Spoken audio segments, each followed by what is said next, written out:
Hello everybody, Mr. Hayes here. I'm going to try something new this afternoon. It's kind of like a selfie movie. In the next few minutes, I'm going to show you how to take a pinhole photograph. We begin with our pinhole camera. Here's one right there on the desk. First thing you'll need to do is make sure that it's got a shutter. See the little shutter thing I just peeled back? That the pinhole looks intact. Sometimes they're missing, believe it or not. Make sure the lid seems secure. Make sure there's nothing in it already. That would be embarrassing. Now, next step, we go in the dark room. We're walking in the dark room. See, here's the can. Here's me walking into the dark room. It's probably going to be dark. We'll be able to see what I'm doing. Yep. It's dark in here already. So in the dark room, we take the lid off the can, like that. This is a paper safe.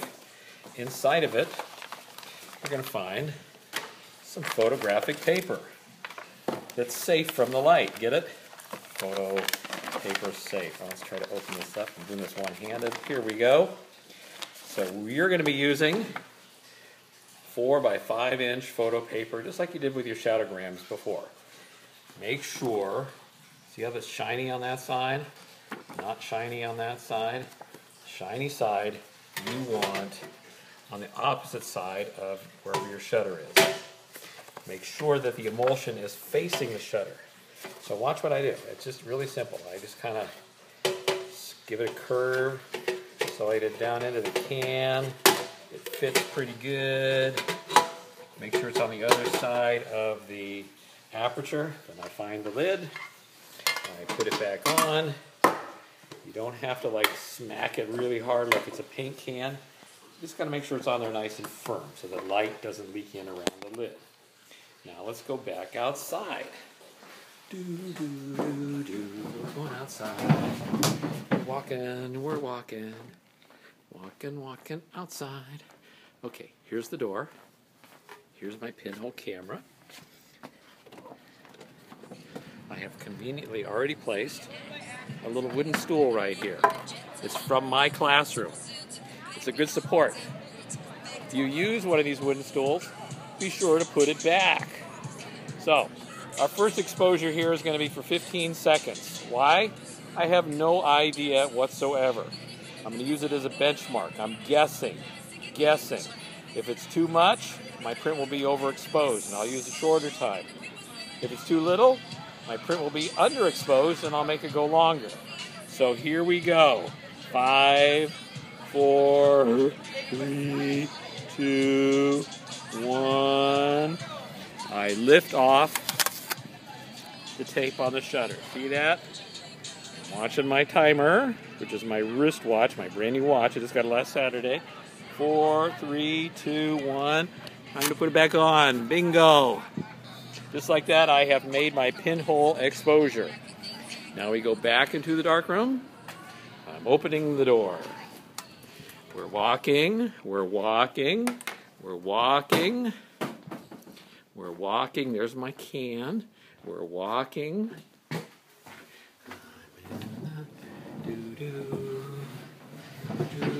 So we're back in the dark room. Hey, back in the dark room. I gently lift the lid off the pinhole can. I'm going to do that one-handed. I'm not so sure. Come on. There we go. Okay, so I take the lid off the can. There's the lid. There's the can. I simply reach inside, find my paper. Come on, you little son of a... Come on, get out of there. Okay, there we go. So there's my paper. See it? There's nothing there, you say. Yeah, but then you remember that Mr. Hayes said something about a latent image. It's there. You just can't see it. So come down here to the developer. I drop it in the developer. Poke it down a little bit, give it a little squish, a little shimmy and a shake, and we wait. Oh, look, there's magic happening. See it starting to come to life there? Watch it just like you did your shadowgrams. You're looking for nice, rich blacks. When you see them, you're probably hitting it. Remember that the areas that are black outside were areas that were very bright. Because if you remember back to the shadowgram project, when light strikes photographic paper, it turns the paper black. So this is just the opposite of what your eyes are actually seeing outside. Just the opposite. Sort of like a film negative. So it's in the developer, into the stop bath. Doo-dee-doo. I'm going to speed things up here so that you can see what's going on quickly. In the stop bath. Oh look, somebody left a little piece of doo-doo floating around in there. Don't do that. That's bad. Take it out. Okay, so it's been in the stop bath long enough. Drip, drip, drip. Oh, look at more! Fixer. Don't leave it in there too long. Now, if I did this in real life, the print would get discolored quickly. But since this is a little practice thing, I'm not too worried about it. Now I'm rinsing it off. Rinse, rinse, rinse. Okay. Get back into the dark classroom. Leaving the dark room. And look at that. It worked. 15 seconds wasn't so bad, huh? You can see trees, some people, and there's a strange little curved thing right there too. We'll talk about that distortion later.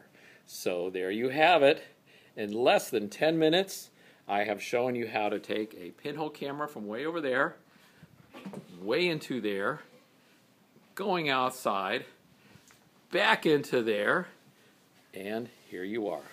The last thing I'd like to say is don't leave your pinhole camera in the darkroom. Bring them back outside, put them back on the table where you found them. And I hope you enjoy this project as much as I do. With that, I'm Mr. Hayes, and you're not, and I have nothing else to say. Bye.